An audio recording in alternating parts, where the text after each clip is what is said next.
started climbing when I was, I think, 7 years old. Very quickly, I loved the sport. I did everything possible to do some climbing every day. Okay. That's good. I sometimes think if the accident never occurred, what would have happened to my life? Where would I have gone? In 1982, Hugh Herr and a friend set out to climb Mount Washington in New Hampshire. When they started the hike, it was lightly snowing, but the shower turned into a storm. The boys got disoriented and wandered through the storm for 3 days and nights. Hugh fell 3 times through the fragile ice into a river. Exposed to the elements, they grew sick and weak. Suffering from frostbite, they started to lose sensation in their limbs. Hugh was near death. Eventually, a woman out snowshoeing came across a set of footprints.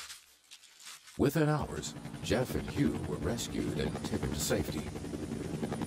Doctors tried to salvage what they could of Hugh's legs, but in the end, he lost both his legs below the knee to gangrene. It took many intricate surgeries before he could even walk again, but Hugh still wanted to climb. It occurred to me that the legs that were given to me were designed for the horizontal world, for walking.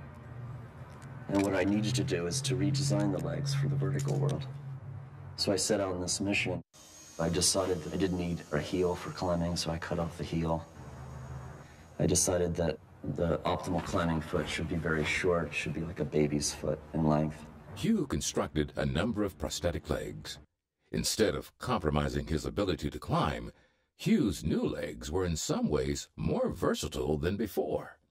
I began actually ascending rock faces that I could not have ascended before the accident with biological legs.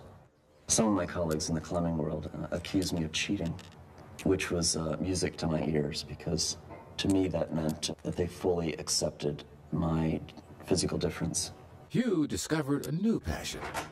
He earned his PhD in biophysics and now designs advanced prosthetics at the Massachusetts Institute of Technology. He's now working on getting muscle tissue to survive outside the body. He's developing ways to allow the brain to manipulate a prosthesis. He's even looking to the animal world for design ideas. The problem of developing an artificial leg is very difficult. So we came with the idea of, well, let's look to nature. One could use the muscle activity at the hip to control the energetics of the ankle. And this is the example of the camel.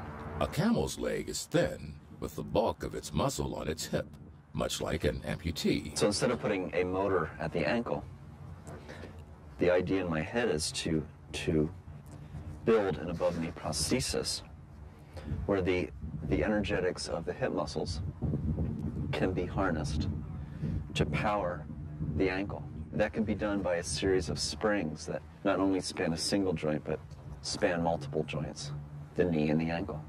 Hugh's camel leg takes its first steps across a computer screen. The implications of Hugh's ideas are astounding. If his ideas are implemented successfully, they could represent a revolution in the field of prosthetics.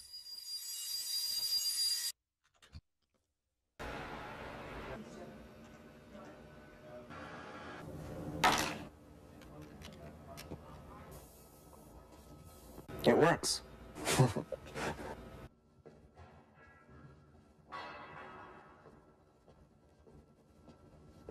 We're at the brink of a new age. I could imagine in the coming years a prosthesis that will enable an amputee to run faster than is possible with a biological leg.